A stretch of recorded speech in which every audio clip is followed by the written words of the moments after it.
Olá, seja muito bem-vindo à nossa leitura. Nós estamos lendo o livro de Romanos. Bora lá? A Ti, Senhor, nós somos gratos, porque o Senhor nos ouve, cuida de nós, tem ministrado do seu amor e da sua graça sobre as nossas vidas. Nós iniciamos mais uma semana na Tua presença, despertando para ouvir a Tua palavra, despertando para saber sobre tudo que o Senhor tem preparado para nós. Nós te louvamos, Senhor, te exaltamos pela tua fidelidade, pela tua graça e por este amor que se renova todas as manhãs sobre as nossas vidas, pela sua misericórdia, Senhor, que nos toca todos os dias. Obrigado, Jesus, por tudo que o Senhor faz por nós, mesmo que a gente não veja. O Senhor continua a ministrar aos nossos corações. O Senhor continua a nos guardar e nos proteger. O Senhor continua a nos ensinar e a nos direcionar para estarmos sempre no caminho certo. Louvado, Senhor, engrandecido e exaltado seja teu nome. Deus Todo-Poderoso, Criador do céu e da terra, a ti seja toda honra, toda glória e todo louvor. Santo, santo, santo é o Senhor, Deus soberano, maravilhoso, o único digno de ser louvado, exaltado e engrandecido, aquele que foi, que é e que há de vir. Nós te louvamos, te exaltamos, te glorificamos, porque não tem sentido a nossa vida sem a sua presença. Não nos deixe, Senhor, de fora das coisas que o Senhor tem preparado, planejado, para que possamos viver segundo a tua vontade, segundo o teu querer, Pai. Vem com o teu reino sobre as nossas vidas, para que possamos já em terra desfrutar de tudo que o Senhor tem para nós, Pai. Vem, Espírito Santo, e se conecta com o nosso espírito e governe o nosso espírito para que o nosso espírito governe a nossa alma segundo a tua vontade, o teu querer, e a nossa alma governe os desejos do nosso corpo segundo o teu querer, e que o nosso corpo possa desfrutar nesta terra tudo que o Senhor tem preparado para ele. Que a sua vontade, Senhor, seja soberana, que a sua vontade esteja manifesta sobre as nossas vidas para a honra e glória do teu nome, Pai. Seja com a nossa nação, que o Senhor esteja despertando a sua igreja, desperta esse povo, Senhor. Tragam eles para cada vez mais perto de ti, pois sem a tua presença de nada adianta existir, Pai. Quantos estão sendo enganados, Senhor? Derrama sobre essas vidas e sobre as nossas o discernimento de espíritos, Pai. O dom de conhecimento e de sabedoria, o desejo, Senhor, o dom da fé, o desejo de te conhecer mais e mais, Senhor. Desperta a nação brasileira, desperta a tua igreja, Pai. Abençoa os nossos governantes, derrama da sua graça e da sua justiça sobre aquele local, Pai. Sobre todas as governadorias, prefeituras, sobre Brasília, Senhor. Que a tua vontade seja soberana, o teu querer seja soberano, mas principalmente, Pai, nos mostre, Senhor, o que tens preparado para nós. Mastigamos nesta manhã, Pai. Existem promessas de um avivamento na nação brasileira para os últimos dias, Senhor. Que a sua promessa se cumpra nos teus filhos, Pai. Que este avivamento venha trazer uma transformação não só no Brasil, mas em todas as nações, Pai. Começa em nós, Pai, começa em mim. Move com o teu Espírito para a honra e glória do teu santo nome. Te peço também, Senhor, traga paz para Jerusalém, Senhor. Traga paz para aquele local, abençoe aquela cidade, Senhor. Console os corações daquelas pessoas que têm perdido seus entes queridos, Pai. Ali também os palestinos que estão envolvidos naquela guerra, todas aquelas pessoas ali no Oriente Médio, Senhor. Que o Senhor esteja consolando o coração daqueles que têm perdido os seus, sem nem desejar estar nesse conflito, Senhor. Seja com teu espírito naquele local, que os teus anjos estejam se manifestando sobre aquele lugar, Pai, e que cada vez mais, tanto judeus como muçulmanos, venham reconhecer Jesus como Messias, através de milagres, através de coisas sobrenaturais, através de sonhos. Move, Espírito Santo, naquele lugar até através de testemunhos também, para a honra e glória do teu santo nome, Pai.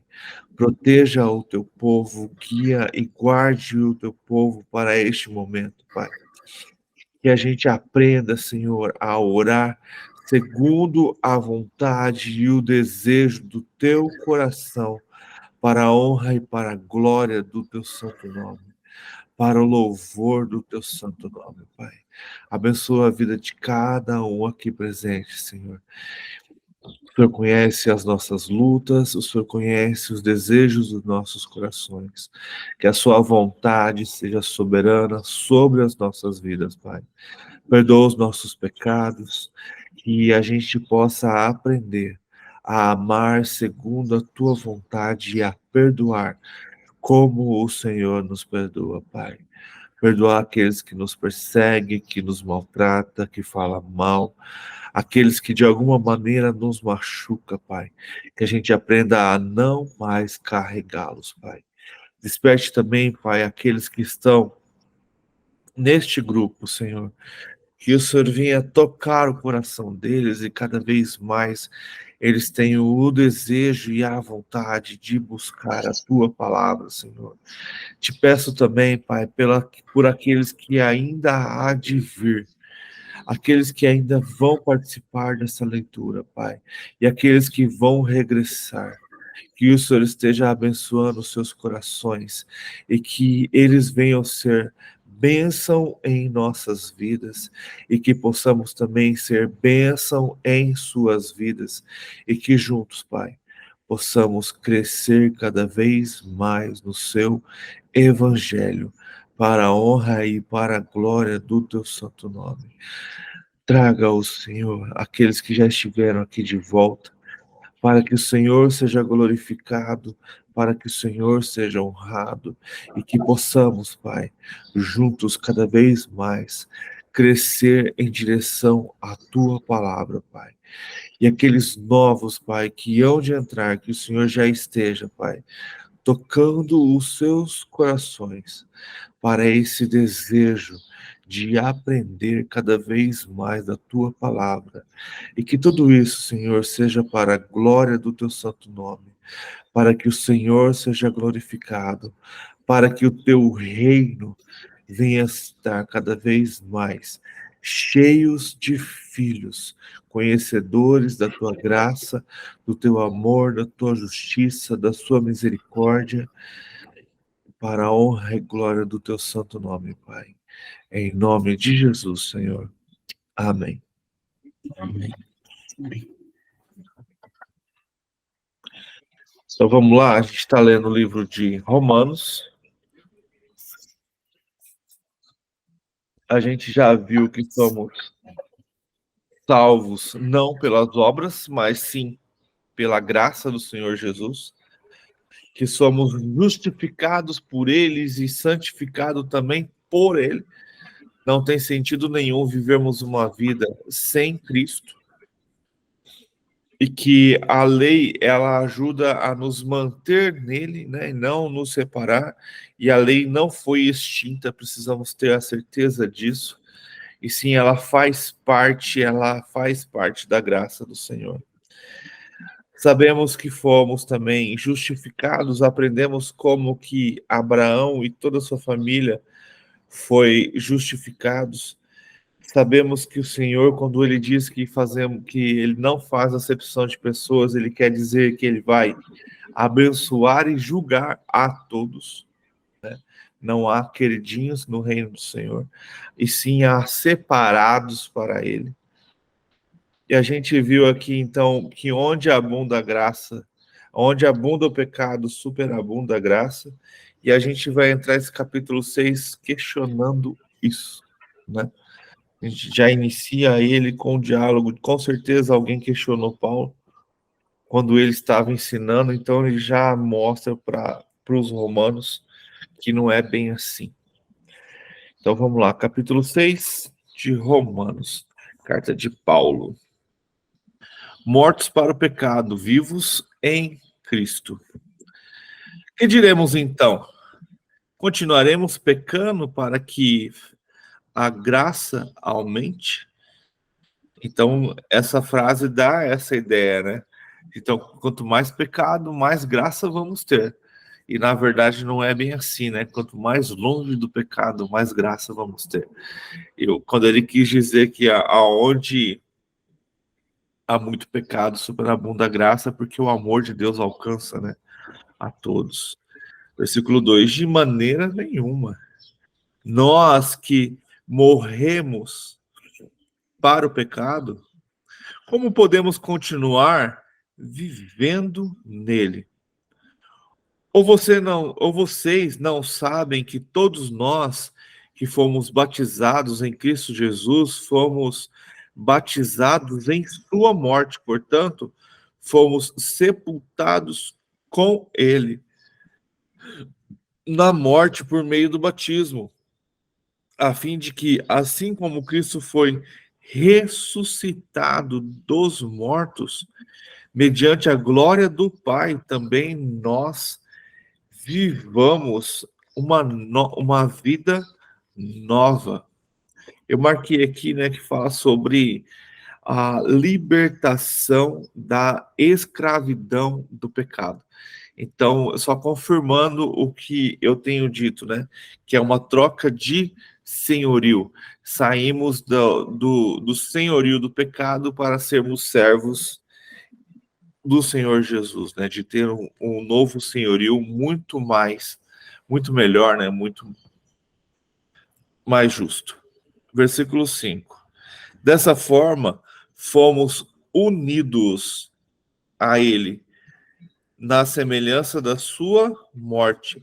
Certamente também seremos na semelhança da sua ressurreição, pois sabemos que o nosso velho homem foi crucificado com ele, para que o corpo do pecado seja destruído e não mais sejamos escravos do pecado, pois quem morreu foi justificado do pecado.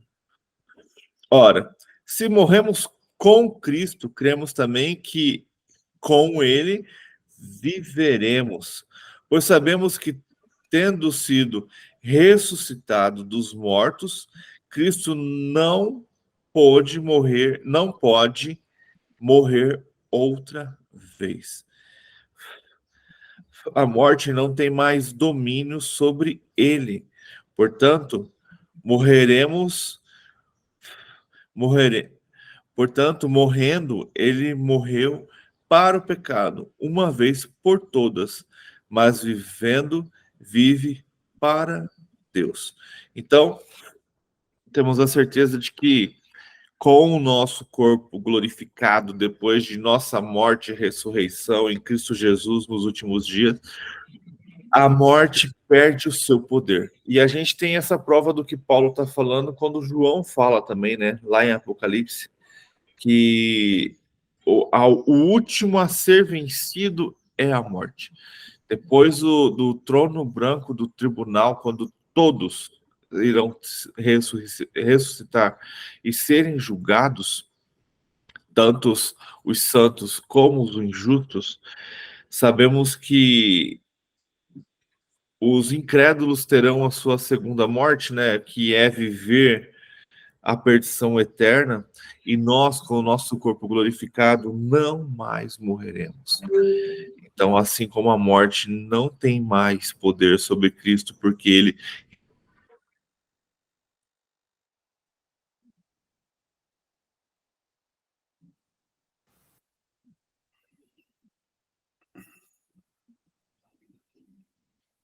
A internet do Éder. Eu caí ou aconteceu alguma coisa. Esperar um pouquinho. Uhum.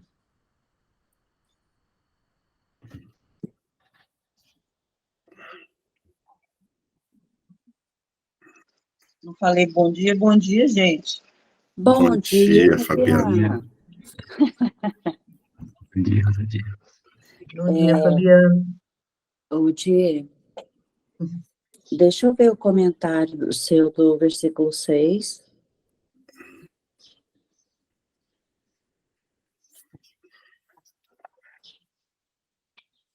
Da sua NVI nova. O meu, você fala o meu? É? O meu não tem comentário. Do versículo 6? Não, não tem. O nosso velho homem. Não. Voltou, O meu comentário. O meu é, o meu é outro livro de Opa, o apoio. Éder chegou. Ah, tá. Meu comentário é a nossa velha vida em Adão.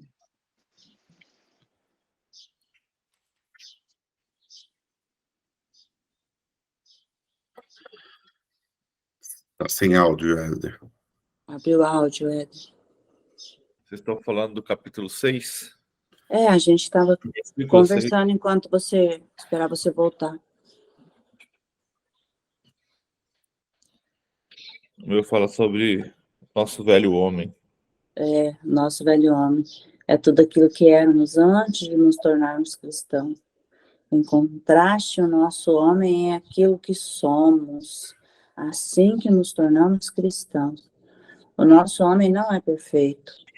Nós ainda pecamos, porque temos a presença do pecado em nosso corpo mortal, mas estamos no processo de renovação. Glória a Deus. Temos, assim, a resposta para a pergunta sobre se um cristão pode ainda viver no pecado. Não podemos viver como no passado, porque o velho homem foi crucificado com ele. Em Cristo Jesus, o cristão é uma nova criação. Que bacana. E aquele que vive no pecado, então não é cristão, não é cristão ainda? Isso aí a gente vai ter uma outra conversa para sempre, né? Salvo, meu salvo para sempre. Você sabe o que é interessante? É que os comentários, eles nos ajudam a entender algumas coisas, mas eles não são a certeza de tudo. Sim, claro. São homens também que fizeram esses comentários, né? É. Quando ele estava comentando, não tinha ninguém para questioná-lo sobre isso, né? Na É verdade, uma visão dele, né? na verdade, a vida cristã Mas, assim, é uma jornada, né? De transformação aos poucos. mas ele não estava sozinho quando ele publicou, quando escreveu, claro, era uma comissão, né? Então, acho que...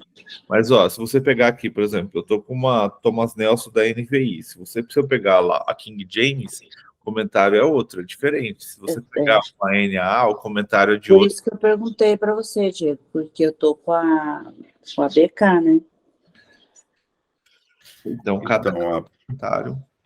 A Bíblia que eu comprei, ela não vem os comentários, né? Porque eu tenho esse livrinho aqui, ó. Pequenininho. Pequenininho.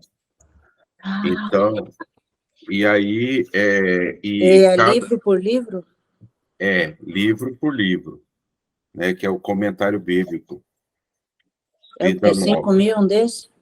Não, acho que foi 280 na época. Só que assim, né? Cada capítulo é destrinchado, e aí ele tem muita referência. Aí você vai para frente, vai para trás e lê outros livros para poder completar. Então, por exemplo, ele não é muito fácil, assim, porque ele não é a dica direta ali, né? Aquele comentário direto. Você tem que ler o livro todo, basicamente, aquele capítulo todo, para poder fazer o resumão, né? Então eu já sei o que eu vou pedir de aniversário. Boa ideia. É isso aí. Depois você manda uma foto dele, assim. Manda. Existem vários. Existem vários. Existem vários. Vamos continuar então. Versículo 11. Da mesma forma, considerem-se mortos para o pecado, mas vivos para Deus em Cristo Jesus. Vivos para Deus em Cristo Jesus. Portanto, não permitam que o pecado continue dominando os seus corpos mortais. Olha que interessante. Não permitam. Então, é uma atitude nossa. É uma escolha nossa. Fazendo com que vocês obedeçam os seus desejos. Não ofereçam os membros do corpo de vocês ao pecado, como instrumento de injustiça. Antes, ofereçam-se a Deus como quem voltou da morte para a vida, e ofereçam os membros do corpo de vocês a Ele como instrumento de justiça, pois o pecado não os dominará, pois o pecado não os dominará, porque vocês não estão debaixo da lei, mas debaixo da graça. Cara, isso aqui é maravilhoso, porque a gente precisa entender que quanto mais graça temos, quanto mais perto de Deus estamos, o pecado não mais nos dominará. É você tomar controle das suas ações, das suas atitudes, das suas escolhas. É você tomar posse do que Deus te deu.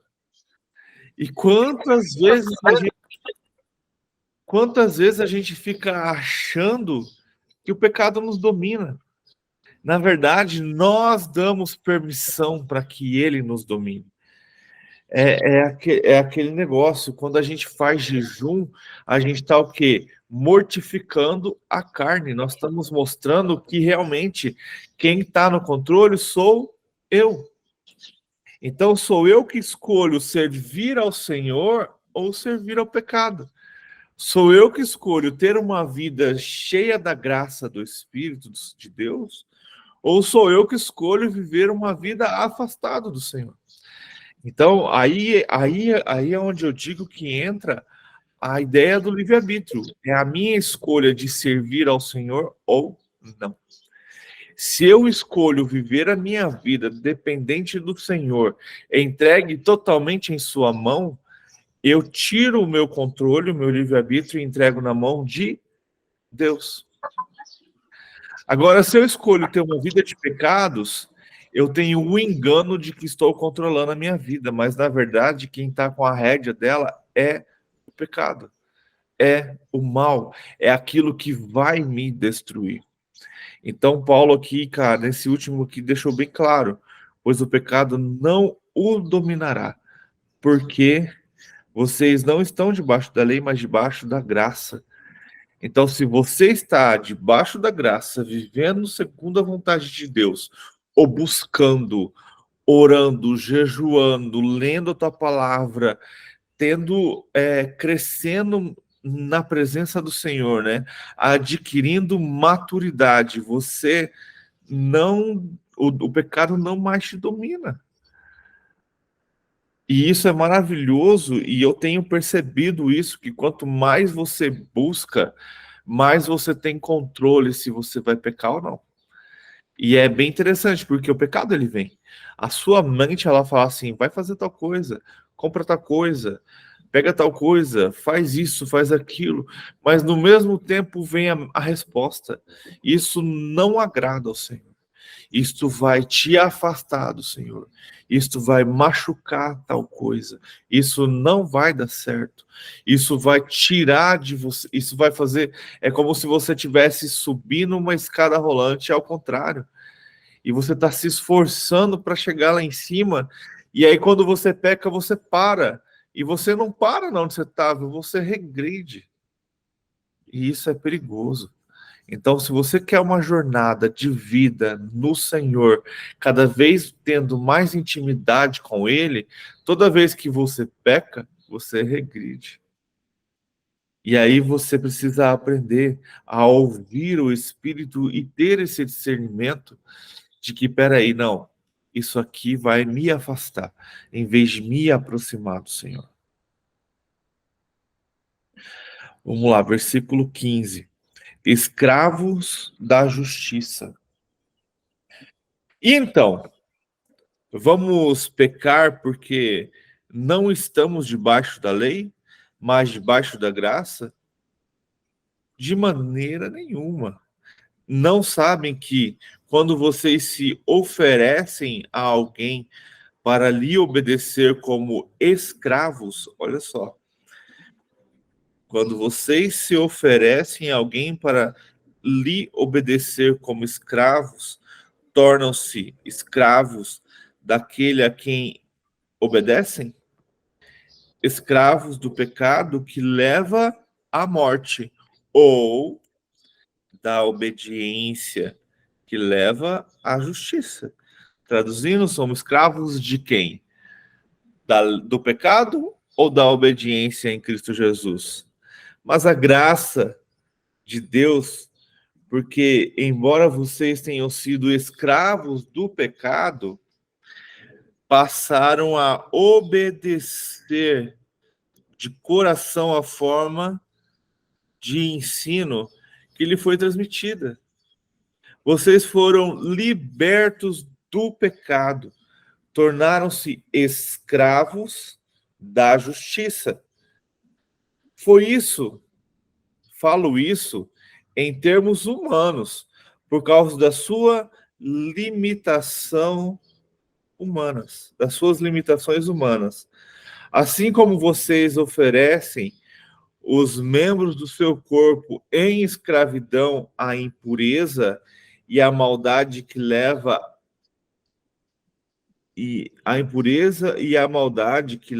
à maldade, ofereçam-nos agora em escravidão à justiça, que leva à santidade. Quando vocês eram escravos do pecado, estavam livres da justiça. Que fruto colherão, então, das coisas das quais agora vocês se envergonham? O fim delas é a morte. Mas agora que vocês foram libertados do pecado e se tornaram escravos de Deus, o fruto que colherem leva à santidade. E o fim é a vida eterna, pois o salário do pecado é a morte, mas o dom gratuito de Deus é a vida eterna em Cristo Jesus, nosso Senhor. Maravilhoso. Maravilhoso. Então, é algo que Deus tem colocado no meu coração e eu sempre tenho dito e cada vez mais visto sobre isso. A Bíblia toda fala sobre obediência. Obedecer ao Pai. Ele deixou seu manual de conduta, de regras, quando ele criou Adão. Ele não tinha feito isso, né? E Adão pecou e saiu do jardim. E ali as condutas, eu creio, Éder, que mesmo Adão fora do jardim, ele não tinha mais o jardim, né? Na verdade, Adão, ele foi expulso do jardim para que ele não comesse mais do fruto da árvore da vida, porque senão ele seria um eterno pecador, né? Mas eu creio que depois que Adão saiu do jardim e que Deus continuou cuidando deles, continuou falando com eles, continuou protegendo-os, continuou ministrando em seus corações, continuou os ensinando. Mas aí a maldade do homem, já ali com o próprio Caim, começa a distorcer essa vontade de estar cada vez mais afastado do Senhor. Eu acho maravilhoso. Eu sei que é uma novela, é uma ficção, mas quando, logo nos primeiros capítulos da minissérie de Gênesis,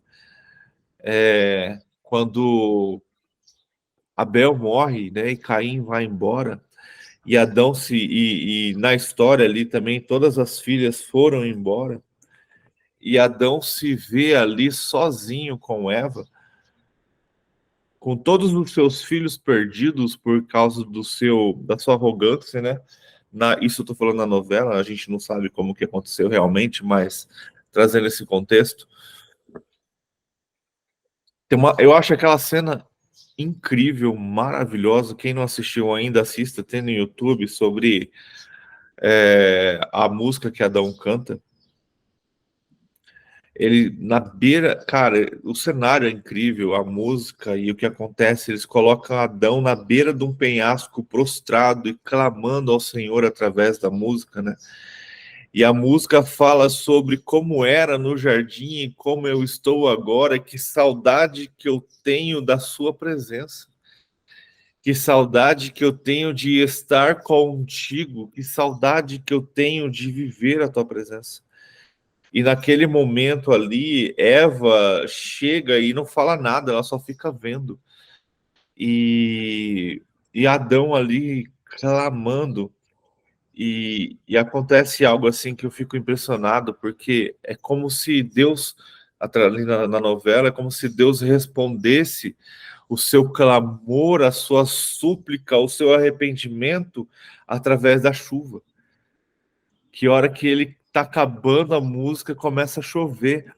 E a gente sabe que essa ideia de água vindo, né? A gente acabou de ver aqui, batismo, tem a ver com purificação. É como se Deus estivesse aceitando o seu pedido de perdão. E a chuva ali o limpando, né? De todo aquele pecado, de toda a sua arrogância, de tudo aquilo que ele tinha vivido até aquele momento. E ali no final eles se abraçam, e aí a novela dá saltos, né? Mas a gente sabe que ele tem 7, tem outras filhas e outros filhos, e tudo é diferente do que foi com Abel, Caim e suas outras filhas. Então, o arrependimento, né? A justificação, a transformação, a graça, desde aquela época, ela já nos enche, né? E Deus tem a sua misericórdia sobre as nossas vidas, e quando passamos a obedecê-los, tudo é transformado, né? E a gente vê aqui que quando Deus coloca a sua lei lá em Êxodo, na verdade, nos 5 livros ali primeiros, simplesmente para mostrar, olha, não façam isso, porque isso me afasta de vocês, faz com que vocês se afastem de mim. Então, eu vou criar algumas regras para que vocês vivam em santidade e eu possa estar perto de vocês. Porque lembre-se que Deus não habita em meio ao pecado. Por isso que Jesus, quando morre na cruz, ele, naquele momento ali, ele tem uma separação com o Pai, porque o Pai não está em meio aos pecados e Jesus ali estava levando todos os nossos pecados. E isso é maravilhoso, e maravilhoso ainda é pensar que o Espírito Santo, ele, ao aceitarmos Jesus, ele vem em nós mesmo ainda impuros e começa a trabalhar para que possamos ser purificados e santificados, para que possamos cada vez mais ter a presença do Senhor em nossas vidas. Isso é maravilhoso. E quantas vezes, mesmo sabendo de tudo isso, desperdiçamos ou nos afastamos, né? A gente tem a síndrome de Adão, a gente tem mania de falar que Deus se afasta de nós. Na verdade, é nós que nos afastamos, por acharmos que estamos sujos em pecado, não somos dignos da presença do Senhor e nos afastamos. E, na verdade, Deus, ele quer o pecador para que ele possa purificá-lo, justificá-lo, santificá-lo. E aí a gente vê aqui nesse capítulo 6 que quando éramos escravos do pecado, não tínhamos consciência e a maldade nos dominava. E Paulo está falando aqui que se não há lei, né, não há regra, não há conhecimento, fica até difícil justificar. Então, por isso que vem a lei, vem a regra, vem o conhecimento, para que haja arrependimento do seu pecado. Então, a gente fala assim, a lei passou, mas é a lei que te condena e faz você entender que você está em pecado e faz você buscar a justificação em Cristo, que é nos dada pela graça dele derramado na cruz. E aí, quando essa graça vem e nos justifica, né, nos tira da lama, a santidade, ela é um processo da jornada. Ela é um processo na caminhada com Cristo Jesus. Então, a caminhada do cristão tem que ser com Cristo Jesus. Não adianta nada você se dizer cristão e continuar caminhando pelas suas próprias forças e pela sua própria vontade. Precisamos, todos os dias, nos render a Cristo Jesus para que haja realmente a santificação e a transformação, para que lá no fim, como Paulo disse, como Jesus ressuscitou e a morte não tem mais força sobre ele, nós também vamos ressuscitar e ter nosso corpo glorificado, e a morte não terá mais poder sobre as nossas vidas. Amém. Interessante que o ser humano, ele está sempre buscando o que foi perdido em Adão, né? E ele esquece de que aquilo que se obtém por meio de Jesus é muito maior do que aquilo que se perdeu por meio de Adão.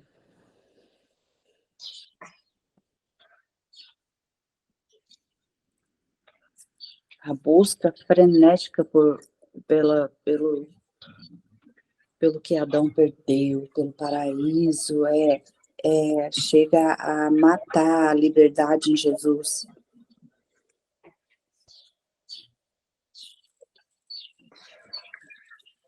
É o desejo, né? Infelizmente,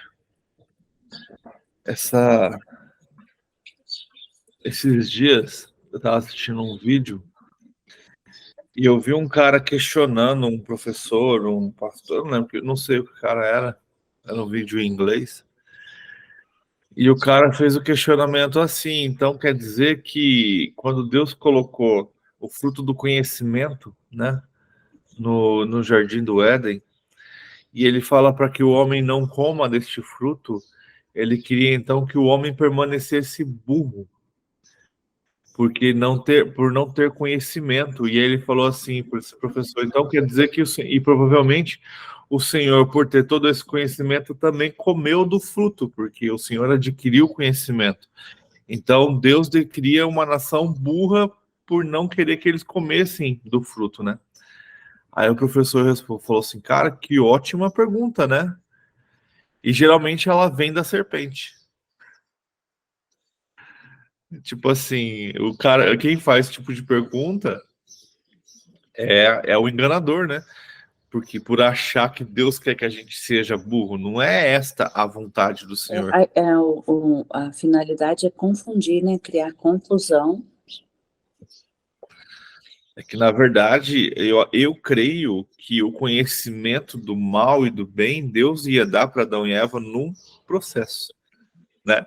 Numa jornada. Por exemplo, hoje, somos cristãos vivendo em busca da santidade. Então, nessa jornada, a gente vai aprender o que é bom e o que é ruim. É nessa jornada que a gente vai amadurecendo e tendo atitudes diferentes. Tudo no seu tempo, né? Tudo no seu tempo. E a serpente fez Adão e Eva crer que eles iam cortar caminho. E, na verdade, ela mentiu, né? Porque eles não ficaram sabendo foi de nada. Eles conheceram a maldade através do fruto, né? Eles começaram a conhecer a mentira, né? Através do fruto. Mas eu acredito que a nossa vida, ela realmente, ela é uma jornada. Ela é um processo. Ela é uma grande caminhada na presença do Senhor. Cara, e quantos, eu fico às vezes assim, triste de pensar, sabe? Quantos você vê dentro de uma comunidade, né, dentro de uma igreja, que está desperdiçando essa jornada por dar desculpas, por achar que a vida já está boa sendo apenas salvo. E não querem essa caminhada com Cristo. Não. Eu aceitando a sua graça, reconhecendo que por mim ele morreu na cruz, já é o suficiente. E não entende, e não busca, e não conhece a sua palavra. Não entende que é apenas o começo isso. É o início de uma grande jornada que vai nos levar à eternidade. E tipo assim, às vezes eu falo sobre isso, sobre...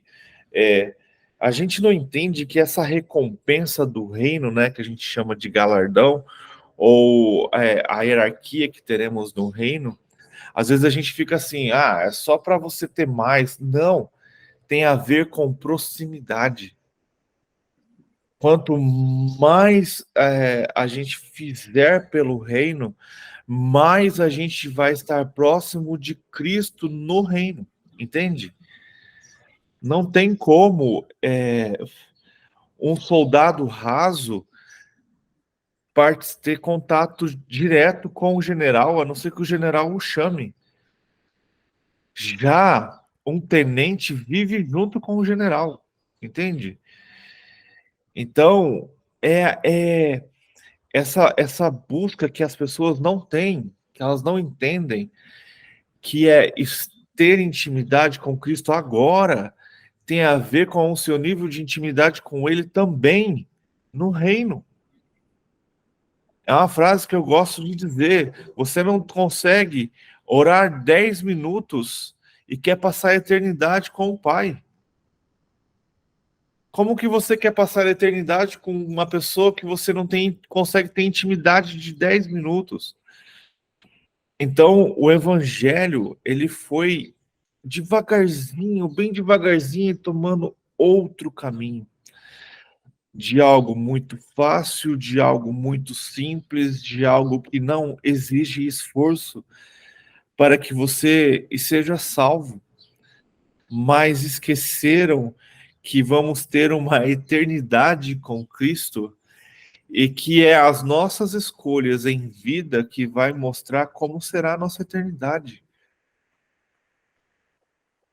Então, é impressionante, a gente sabe o que passou os discípulos, o que passou os apóstolos, o que esses caras passaram, os profetas, o que passaram. E aí a gente tem uma geração hoje que é bem Nutella mesmo, sabe? Bem, não, tô de boa aqui. E não entende que eles o tempo todo estavam falando, me imite, faça o que eu estou fazendo. Faça o que eu estou fazendo. Se todo mundo se levantasse para pregar o evangelho do reino, não existiria mais hoje pessoas que não tivessem ouvido. Tem os que vão aceitar e os que não vão. Não cabe a mim julgar, mas é o Espírito que escolhe, é o Espírito que trabalha. Mas o cristão não fez a sua parte. Ele não leva o evangelho, não sabe fazer isso. E me dói, cara, quando você pergunta assim para uma pessoa que já está na jornada em um pouco mais de tempo, se ele sabe tal coisa que está na Bíblia, ele nem sabe do que a gente está falando. Isso é preocupante, sabe, dentro do reino. E aí você começa a perceber que essa pessoa não busca conhecimento, não vai em EBD, é aquela pessoa que apenas está domingueira. Por exemplo, vai ter, eu acho que esse final de semana vai ter capacitação para os conselheiros dos embaixadores, né? E com isso também provavelmente uma prova para novos conselheiros, né? Cara, Éder, essa prova tinha que ser difícil, cara. Sabe, tinha que fazer perguntas que, se você não lê a Bíblia, você não sabe responder. Porque eu garanto para você que muito cristão hoje, se você falar para ele sobre justificação, ele nem sabe o que significa. Se você perguntar para ele sobre Calvino e Arminiano, ele não sabe. Só que aí os embaixadores sabem. Como que o cara vai ser um capacitador se ele mesmo não conhece? Então eu acredito que essa capacitação e essa prova ela tinha que ser um pouco mais difícil, sabe? Já que você quer ensinar, cara, como que você ensina sem saber? Entende? Como que você é conselheiro de alguém se você não sabe o que aconselhar? Ah, mas eu sou empolgado, eu tenho força, eu quero fazer as coisas acontecerem. Tá, mas e a parte fundamental que é a Bíblia? Qual que é o seu nível de conhecimento? E aí as pessoas, elas deixaram, velho, é triste, de ler a Bíblia para ouvir pessoas. E aí eu estava ouvindo um podcast ontem, e quanto mais você estuda essas teologias sem o Espírito, né, sem você buscar, sem conhecimento, mais você se afasta da comunidade. E hoje, quanto mais você busca vários teólogos na internet, se você não tiver discernimento do Espírito e compreensão, mais você se afasta da comunidade. E isso nunca foi o que Deus pediu. Deus não quer que você seja escravo da comunidade também. Afinal de contas, ele te livrou de uma escravidão para você ser escravo de novo, e não é essa a ideia. Muitas vezes a gente já viu testemunho de pessoas que passam a vida inteira se esgotando pela igreja e no final descobre que não era o que Deus queria para ele. Deus queria apenas, inicialmente, intimidade, contato, relacionamento. Cara, eu acho que essa é a palavra. Deus quer ter relacionamento com a gente. E a gente não quer ter com ele, porque isso tira as nossas máscaras, isso cutuca as nossas feridas, precisamos ser curados, tratados, precisamos estar limpos cada vez mais. E a maioria das pessoas não querem ter um relacionamento. Afinal de contas, o relacionamento com Deus não é muito diferente de um casamento, que tem intimidade, mas tem seus lados bons, mas também tem suas responsabilidades. Então, quanto mais você conhece o Senhor, quanto mais você anda com Ele, mais responsabilidades você vai tendo. Afinal de contas, Ele não vai dar uma carga mais pesada que você possa carregar. Só que quanto mais... Lembra lá da parábola dos talentos? Os 3, eu garanto que cada um tinha um nível de intimidade com o seu patrão diferente. Aquele que estava mais próximo, que era quem ele mais confiava, ele deu 10 talentos. O outro ele deu 4. E para aquele que estava mais distante, que estava começando a jornada, que estava, ou então que já está há algum tempo ali trabalhando, mas nunca teve intimidade com o patrão, mesmo assim, ele deu um talento para esse cara. Só que este cara representa a igreja de hoje, que é essa igreja que não tem intimidade com o Pai. E aí o que ele faz? Enterra por medo. Então a gente tem uma igreja hoje medrosa, que está enterrando seus talentos, porque você multiplicar 5 para 10, 2 para 4, dá trabalho. E você só pegar o talento e enterrar e continuar curtindo a sua vida, para que quando o Senhor voltar, você mostrar, aqui ó, o talento que o Senhor me deu, está aqui é ser do Eu conservei ele. Eu conservei ele só em uma unidade só. Número. Não E multiplicou, né? E quando Jesus conta essa parábola, cara, ele mostra quanto o Senhor é justo. E ele fala assim, cara, servo mau. Eu lembro quando eu era pequena, quando eu ouvi essa palavra, eu achava que ele era o bom. Porque ele guardou, ele não perdeu. Então, Vê um como que é preservador, entendimento. só que não Totalmente praticou ao nada, né? contrário. Essa parábola é muito boa, cara. Ela, você- tipo, como diz, ela diz tudo. É todo o entendimento do ser humano aqui na Terra. Não, ela diz que você precisa trabalhar pro reino. Exato. Ela deixa bem claro que, cara, é algo que a gente precisa ter incutido na nossa mente, mudar esse mindset. A salvação realmente vem pela graça. Nada que a gente faça é merecedor. Então não tem como você, não, eu vou ajudar os pobres para ser salvo. Não, é aceitar Cristo. Massa. Primeiro processo. Início de uma jornada. Só que aí você vai ficar sentado esperando ele voltar ou você vai começar a caminhar? E a parábola dos talentos, ela mostra isso. Ela mostra que estarmos com o Senhor significa que ele vai nos dar coisas para fazer. E essas coisas são obras. A gente vê lá em Hebreus que ele fala sobre a fé e a graça, que a nossa salvação não vem pelas obras, mas as obras que Deus nos dá, nos dará recompensas. Então, a parábola dos talentos é literalmente isso.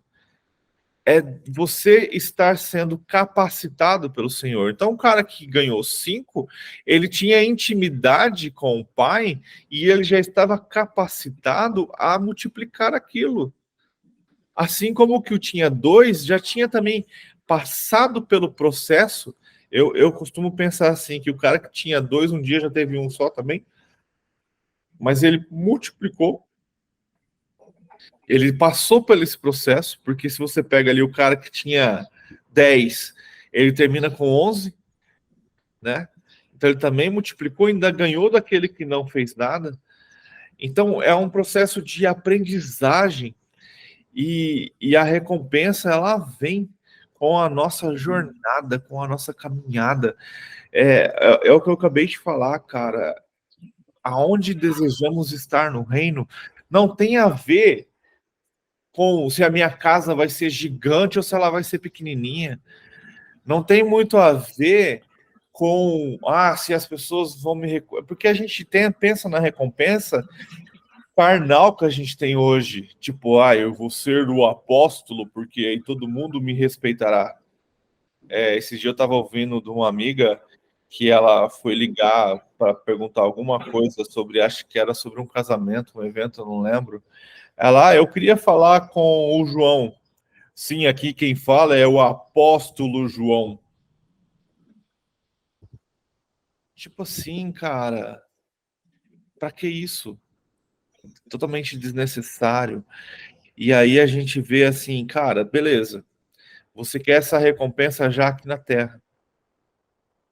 Mas eu prefiro fazer para o reino, muitas vezes escondido, se Deus quiser nos erguer, que assim seja também, mas que a gente aprenda a continuar tendo humildade, mas lembrando que essas coisas, no final de tudo, vai nos aproximar cada vez mais. Então, Éder, aí tem duas visões. Quanto dá para perceber também que ele estava se engrandecendo pelo título, e também dá para colocar como se ele estivesse pondo um limite de liberdade. Aí não dá para saber o que realmente ele quis passar. Não sei também, mas era uma pessoa assim, meio que desconhecida, fazendo uma pergunta sobre algo que ia acontecer. Para mim, ele quis colocar seu poder e autoridade pela situação, né? Pela situação em si. Mas nem sei quem é, então não vou julgar, mas a situação dele me fez, mas agora me fez lembrar. Mas o que eu quero queimar no meu coração e que queime no de vocês é: no reino de Deus, quando Jesus voltar e junto com ele estaremos, quão próximo dele seremos? Isso depende do que a gente faz aqui na Terra. Isso depende das nossas escolhas, das nossas atitudes, do nosso trabalho, da nossa obra, da nossa santificação, dos nossos frutos. E tudo começa pela obediência. Porque se aqui o tempo todo eu não quis estar próximo dele, fazendo do jeito que ele quer, do jeito que ele gosta, por que, né? Não quer aqui, mas vai querer lá na frente. Então, acho que não tem como entender. Ele vai fazer assim, ele vai vir colocar a sua cidade celestial ali sobre Jerusalém, né? Vamos colocar dessa forma, a gente não sabe onde exatamente vai ser, mas vamos fazer de conta que é ali. E vai colocar essa pessoa que não quer intimidade para morar lá no Alasca. Consegue entender o que eu quis dizer sobre a distância de estar?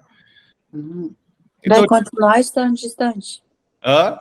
Você não queria ficar distante? Então, tá distante. Então fique distante. Foi a escolha. Faça a sua parte aí. O livre-arbítrio, né? Mas e aí? Não, uma vez por ano você volta, todo mundo vai ter que chegar na Nova Jerusalém para adorá-lo. Aí você faz sua jornada, sua viagem, aí eu não sei se a gente vai estralar o dedo, vai estalar, não sei como vai ser. Mas você não vai ter essa intimidade. É uma coisa, cara, que não. Eu ainda quero desenhar isso, mas não consigo trazer. Mas o colono que vê o rei, mas não tem intimidade com o rei. Consegue entender? Imagina na época medieval, as pessoas que estavam em volta do castelo, eles veem o rei passando, e você sabe, quando o rei é bom, tudo multiplica, tudo cresce, né? Então, é aquela pessoa que ela vê o rei passando, ela vê o rei de longe, o rei acena. Se ela pedir uma audiência, o rei a escuta, mas ela não vive todos os dias com o rei, diferente daqueles que estão dentro do castelo e estão próximos do rei. E a intimidade. E principalmente aqueles, então, que estão sentados à mesa com o rei. Só que essas pessoas que estão sentadas à mesa com o rei, elas conquistaram esta posição, de alguma maneira. Isso eu estou trazendo para a cultura medieval que a gente conhece. Então, os senhores, os lords, né, os outros reis, eles de alguma maneira conquistaram poder estar na mesa com o rei. Diferente dos súditos, que acabam vendo o rei de longe. Então, eu vejo dessa forma, cara, e Deus queima muito isso no meu coração. As nossas escolhas aqui na Terra têm muito a ver com o nosso posicionamento no reino de Jesus. O que fazemos é o que a gente chama de galardão, joinha na coroa, o livro da recompensa no final de tudo, tem muito a ver com aonde estaremos no reino. Eu costumo lembrar que é uma plantinha, né? Se você estiver regando aqui, ela vai crescer. Mas, Beth, você concorda comigo que você nasceu na igreja ou não? Ou você nasci no berço cristão. Então você conhece isso desde que nasceu. Eu vim. Então, mas é assim, eu falo que conhecer é muito diferente do que você... Sim, é o que eu vou falar por causa das coisas que são faladas. Não nos é ensinado isso. Nos é ensinado o quê? Que todos, sem exceção, estarão na mesa do banquete.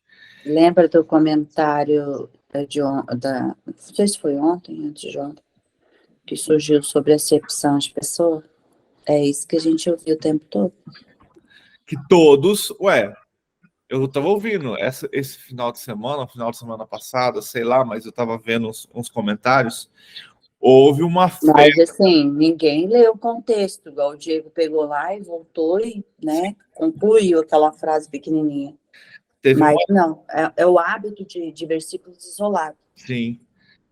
Esses dias atrás aí teve uma festa numa igreja homoafetiva, né? E aí nessa festa, e aí eles tipo assim, eles pregam que eles não serviram bebida alcoólica, eles pregam sexo só depois do casamento, pelo menos foi o que a matéria ali estava mostrando, né? E aí perguntaram, aí o cara perguntou assim, deve ser alguma liderança, não sei, mas ele perguntou assim, eu acho que era até, não sei, mas ele perguntou, mas gay pode ir para o céu? Ele falou assim, claro, porque Deus não faz acepção de pessoas. Ele usou do versículo. Eu tenho minha linha de raciocínio sobre isso, mas não vou entrar nela agora. Mas ele, a igreja, a instituição muitas vezes usa desses versículos isolados para te dar garantia de algo que não tem. É igual a garantia de que todos estarão nas bodas do Cordeiro. A Bíblia não fala isso. A Bíblia, na verdade, ela deixa bem claro que 5 vão estar e 5 não. Ela deixa bem claro que só quem está pronto para o noivo participará da festa. A Bíblia deixa bem claro que haverá recompensas. Mas aí, que as pessoas, elas sempre procuram respaldo para tudo que ela crê, né? mais Então, uma ela vez, vai lá e fala assim, ele não quer que ninguém se perca, então ninguém vai se perder. não, mas se perder uma coisa, ter intimidade é outra. É. O que onde eu quero chegar não tem a ver com quem vai ser salvo ou não, mas tem a ver com quem vai ter intimidade com ele ou não. Entende? Então, muitas. Pode falar, Diego. Não, é um passo além, né? É um além. Você entregou sua vida, você está salvo. Tá, e agora? Qual é o próximo passo? Qual é o próximo nível? E o que você fala, muitos ficam parados nesse pensamento aqui, já tá bom, porque o resto dá muito trabalho. A vida é um videogame. Você lembra daqueles videogames antigos? Que você tinha um personagem que se você ficasse parado... Mario é assim. Se você ficar parado, a tela vem e te pega. A vida é assim. É esse videogame que você tem que estar o tempo todo andando. Se você para, a tela te pega. A vida te pega. E aí ela começa, te leva de volta para a morte. Só que aí você escolhe se você quer andar devagarzinho ou se você quer correr e chegar lá fora. Só que o que acontece? Como videogame, cada fase da nossa vida tem um chefão cada vez mais difícil de passar. Só que aí, se a gente não passa de nível, só que, sabe, para quem gosta de videogame, desse negócio de passar fase, para você passar de fase, você tem que ter aprendido alguma coisa com a sua jornada. Durante o processo da sua jornada é que vai fazer você passar pelo chefão. Se você não aprendeu, você vai ter que passar de novo a jornada. Para você pegar o que é necessário para superar aquele chefe. A vida cristã é a mesma coisa. Você quer mudar de nível, você tem uma jornada. Só que se você, nessa sua jornada, você é domingueiro, você não lê a Bíblia, você não faz devocional, você não tem costume de orar todo dia, você não tem costume de fazer jejum, a hora que chegar no chefão, você não vai passar. Vai ter que começar tudo de novo. É um processo. É uma Não vai ter resposta. Só vai que ter resposta, né? Só que qual que é o problema dessa caminhada que eu me questiono e muitas vezes fico vendo e não acontece? Não é ensinado isso dentro das igrejas. A igreja não te ensina. Por quê? Porque aí a gente tem aquela ideia assim, mas aí você vai encontrar pessoas, em vez de buscar a Cristo, buscando recompensa. Só que você não entende que a recompensa é Cristo. Que a recompensa é ter intimidade com Ele. Que a recompensa não tem a ver só com as suas obras, porque a obra sem fé é morta. Então é ter Cristo e estar fazendo isso por Ele e com Ele, porque se você só faz para que você apareça ou para que você tenha recompensa no final, ela também não serve. É a mesma coisa da pessoa que faz a obra sem fé, sem a salvação. Porque a recompensa no final de tudo tem a ver com Cristo. Tem a ver com intimidade, tem a ver com o estar perto dele. Pelo menos é isso que queima no meu coração. Esses dias eu vi assim, quando eu falando aqui sobre, muitas vezes a gente tem aqueles que são os senhores dos senhores, né? Os reis dos reis, senhor dos senhores, mas dentro do reino vai ter também aqueles súditos que servem a comida. Se eu for o que serve o banquete, já estou feliz, cara. Eu estou próximo do rei. Você entende? Você fez algo para estar lá. Entende? É importante. Você fez algo para estar lá. Então precisamos entender Uhum. que o reino de Deus, a vida com Cristo, é uma jornada de relacionamento, de intimidade, de caminhada. E ela exige de nós todos os dias. Afinal de contas, se a gente chama Deus de Pai, a gente precisa ter relacionamento com este Pai. Uhum. Ou então a gente vai ser um filho pródigo que não quer saber do Pai. E esses dias eu vi uma mensagem, eu falei do filho pródigo, eu lembrei bem interessante, que fala assim, Jesus, quando ele está ensinando a parábola, ele fala da parábola da ovelha antes, né? E é bem interessante que a parábola fala assim, a ovelha que se perdeu, ele larga tudo e vai atrás. Porque a ovelha era inocente e por algum motivo ela se perdeu. O filho pródigo, ele abandonou o pai. O pai não vai atrás de quem o abandona. Ele quis se perder, né? Aham. E aí você percebe que o pai em momento nenhum vai atrás. Ele fica aguardando. E quem precisa se arrepender e voltar é quem foi. Então aí se você abandona, o pai está o tempo todo de braços abertos te esperando para te colocar de volta como filho. Mas a escolha vai ser sempre sua. O retorno... Peraí, sempre... e aquele indo lá às 99 deixou no aprisco? Mas eu falei sobre isso. Como que você falou? Você falou que ele não vai atrás? Então você perdeu a primeira parte. Quando a parábola da ovelha e a parábola do filho perdido são duas coisas diferentes. A ovelha se perdeu. Ela, por algum motivo, Mas se não é a perdeu. mesma coisa que fugiu? Não, Ela não quis, né? ela não fugiu, ela ela não se quis perdeu, fazer ela isso aí. queria se perder. Quando- Por alguma imaturidade, ela se perdeu. O filho não. O filho matou o pai para ir embora. Porque no contexto judaico, quando você perde a herança, significa não quero mais viver com você. Eu vou te abandonar. Você, para mim, morreu. E eu vou seguir a minha vida. A ovelha não fez isso. A ovelha, ela se perdeu.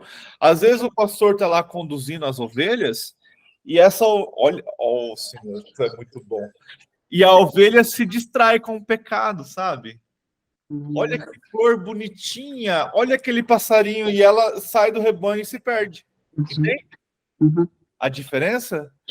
Entendi. Ao sair do rebanho e se perder, o pastor guarda as outras no aprisco e vai atrás daquela que se perdeu. Você vê que são uns detalhezinhos que se você não se atenta...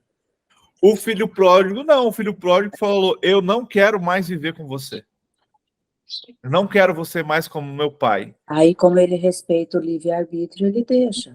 Eu quero a minha herança. Você, para mim, morreu. Me dá a minha parte que eu vou embora. Então, tipo, ele não se perdeu. Ele escolheu sair da casa do pai. Essa parábola do filho pródigo, ela é tão linda, né? Que você vê que o filho, ele vai, aí ele gasta todo o seu dinheiro, ele faz tudo que dá vontade, tudo que dá na telha, até o dia que ele tá igual os porcos, né? Assim, ele vai praticamente comer da comida dos porcos, né? Porque acabou tudo. E ele se lembra dos empregados, dos servos do pai dele. Falou, poxa, eu podia voltar pelo menos para ser como os servos do meu pai e ele deixar eu comer daquela comida. E quando ele volta, o pai vê, pula no pescoço dele, dá um abraço e aí fala, olha, matem lá um Novilho, né? novilho gordo, porque meu filho, vão fazer uma festa porque meu filho voltou. Aí vem o outro filho, que é Então, você percebe o, que nessa o história, outro quem está filho. perdido, quem estava dentro de casa. Mas na verdade, mas com isso ele mostra, né, a importância, e ele é o filho, é aquele que está indo ali sempre, tá na igreja, está ali, e aí fala, poxa, mas para mim você nunca fez isso, e ele fala, ó, mas filho, tudo que é meu é seu. Tá, Quando ele tudo fala isso, quando ele fala isso é lindo, né, porque ele não tinha ainda se tocado nisso, mas é verdade, tudo que é meu é seu, né, para o filho que estava ali dentro. É muito bonito isso aí. Mas é aquela música, né? Perdido na casa do pai.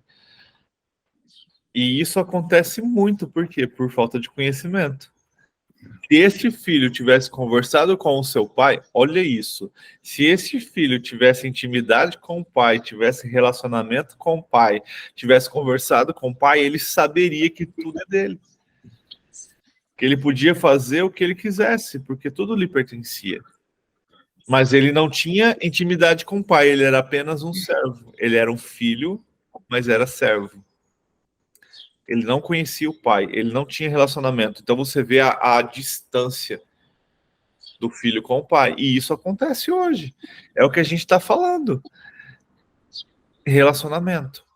Tem a ver, a vida com Deus tem a ver com o relacionamento. E muitas vezes estamos dentro da igreja, dentro da comunidade, fazendo as coisas, mas não temos relacionamento com o Pai. A gente serve dentro da igreja, trabalha igual louco, tem célula, tem discipulado, tem isso, tem aquilo, tem tudo que enche a sua agenda. Aí fica pensando que é através do serviço que vem a intimidade, e não é bem assim, né? Mas relacionamento com o Pai não tem. Bom dia, Fabiana, pode falar. Bom dia. Mas assim, pensando que esse filho mais velho, ele podia assim fazer o que ele quisesse, dispor, vender rebanho, comprar, fazer uma festa, mas eu penso que ele sempre teve o intuito de obedecer, né? Estar abaixo do senhorio do pai dele, né? Eu vejo ele nesse sentido, de ser um filho Ele não tinha que intimidade. procurou essa obediência. Porque Porque quando tem você tem muitos intimidade, filhos. você consegue falar, você consegue isso, né? Porque tem muitos filhos que vivem isso, entendeu? Esse temor de estar mais próximo e preferir viver na obediência, na servidão dessa obediência. É isso que eu ia falar, é mais servidão do que obediência, né? Mas aí que tá, é onde a gente chega. Ele era um filho obediente, ele era um servo sem relacionamento com o pai. Porque quando ele questiona o pai deixa bem claro, olha, cara, se você já tivesse vindo falar comigo, isso aqui tudo é seu. Mas você, por medo, por não querer esse relacionamento, por estar tão preocupado com os afazeres da casa, da fazenda, do que quiser, esqueceu de ter relacionamento comigo. Você esqueceu de vir aqui sentar comigo e a gente conversar, me pedir, e eu ia te mostrar que no fim de tudo, no fim de todas as coisas, isso aqui tudo é seu. É igual esse negócio. Quando você chega na casa dos seus pais, você pede permissão para abrir a geladeira? Não. Por quê? Você tem intimidade com eles. Esse Mas eu filho. entendo esse filho, sabe, Éder? Eu vejo assim, que ele... Porque antigamente, a gente via muito assim, eu via a relação dos meus tios com os meus avós, era de muita, às vezes, muita servidão até, né?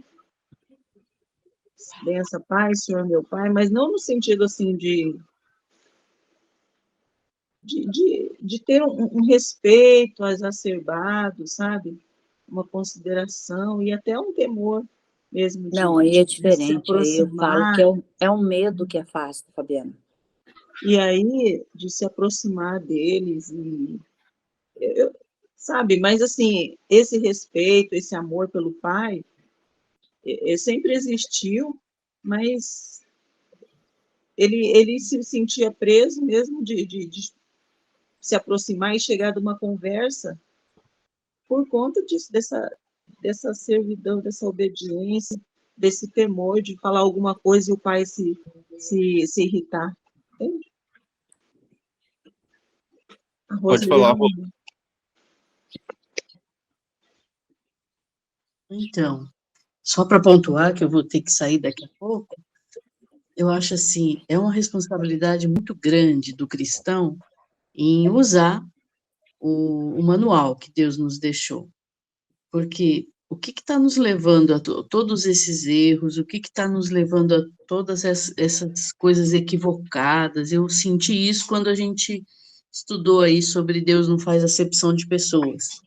Mas a responsabilidade de estar assim, com o nosso manual completo na nossa mente. Eu estava, há um tempo atrás, eu estava tão ligada nessa onda aí da graça, do amor, né? Porque é servo do amor, e João fala muito do amor, e é tudo tão tranquilo, o Evangelho de João. Aí você vai para Paulo te dá umas chibatadas, te ensina que não é bem assim, e, enfim, a responsabilidade de você ter o nosso manual por inteiro, para poder entender tudo isso. O nosso manual ele é completo. Quando você lê o Velho Testamento, ele falando de Jesus, aí você vem no Novo, Jesus está ali te orientando. Tá tudo ali. Tá tudo ali o que Deus quer de você. Aí hoje a igreja simplesmente ignora, pega uma parte só e vai fazendo. É muita responsabilidade que As as igrejas perguntas e não têm. respostas. As Tá igrejas tudo. não têm. Mas é isso aí. E graças a Deus que Deus está despertando muitas igrejas. Só que vou te falar bem a verdade, muitas não vão despertar, vai continuar apostasando, vai continuar se afastando, vai continuar mentindo, porque é necessário. Cabe o que a nós? Acordarmos, buscarmos, ler a palavra e conhecer a verdade. Não se afastando das comunidades, mas sim reconhecendo em quais devemos estar. Apesar que eu, Éder, acredito que logo, logo não terá também. As portas vão começar a ser fechadas.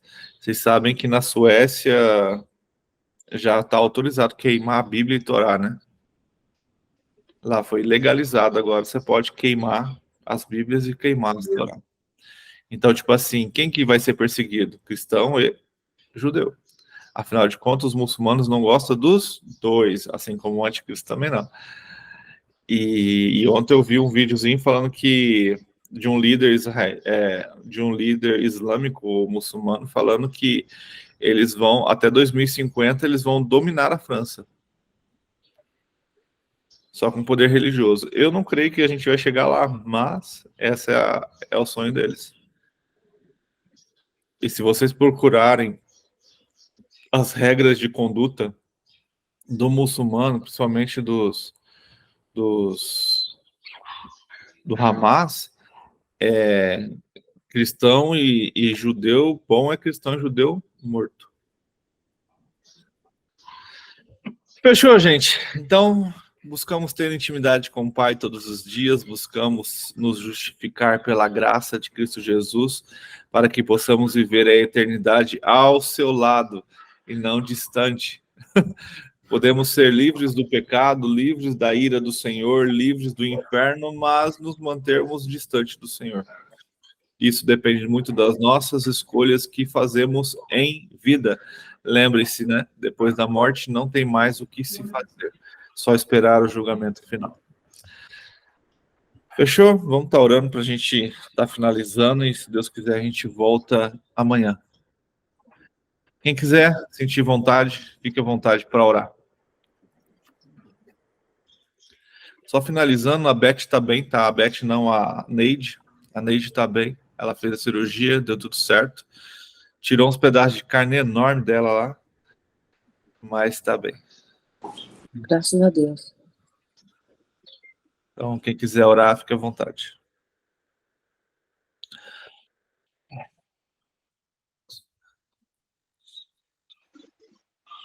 Senhor, nosso Deus e nosso Pai, louvado e exaltado seja o teu santo e bendito nome, Senhor. E a palavra, Senhor, a cada dia, a cada início de semana, Senhor, a palavra inicial é gratidão, meu Pai. Gratidão pelo que o Senhor é, e Tu és bom, Senhor, misericordioso, compassivo.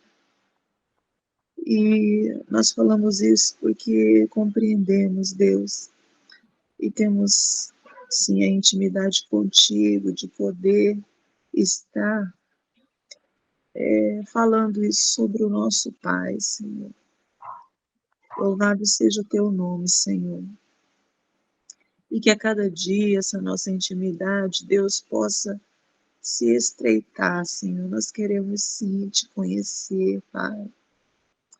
Sermos filhos melhores, Senhor. Sermos servos melhores, Pai. E que teu nome seja exaltado em nossas vidas, Senhor. E que o testemunho de vida de cada um aqui, Senhor, possa transparecer aos demais, Senhor, da forma que eles possam se sentir, ó Deus, eles possam sentir vontade, Deus, de buscar a esse Pai, a esse Deus, a esse Senhor. Em nome de Jesus, Senhor, que a tua glória resplandeça em nós, Senhor. Que a tua vida, Senhor, possamos viver a tua vida aqui na terra, para que outras pessoas também possam se achegar a ti, Deus. Senhor, aqui estão os teus filhos, os teus servos, Pai, e em nome de Jesus, Senhor, eu quero colocar as petições, ó Deus, de cada um aqui, assim como as minhas, Senhor. Tu conheces o coração de cada um, tu conheces o que eles têm pedido, o que eles têm buscado, Senhor. Eu não sei o que é, mas o Senhor conhece o coração de cada um, o Senhor conhece as petições, Deus, e nós colocamos nas tuas mãos, Senhor. Eu quero sim colocar cada desejo, cada petição, Senhor, que esteja, Pai, de acordo com a tua vontade, e que possa ser, Senhor, possa receber do Senhor a resposta de cada petição para os teus filhos. Abençoa, sim, Deus, a semana, abençoa as famílias, Pai, dada a tua proteção, Senhor, que cada um possa sentir o teu amor, Senhor, a cada dia. Abençoa, Senhor, cada um nos seus negócios, Deus, no que eles têm para fazer, e ser, Pai, com cada um. Em nome de Jesus, nós agradecemos, Senhor, por este dia, por esta semana. Em nome de Jesus. Amém. E assim a gente finaliza mais uma leitura, e é maravilhoso ver Deus agindo entre os seus. E como é maravilhoso saber que somos justificados pela graça em Cristo Jesus, mas isso também nos livra e nos afasta do pecado. E não tem a ver que quanto mais pecado, mais graça, e sim, quanto mais relacionamento, maior vai ser a graça do Senhor sobre as nossas vidas. Que Deus te abençoe e que você tenha cada vez mais sede da palavra de Deus.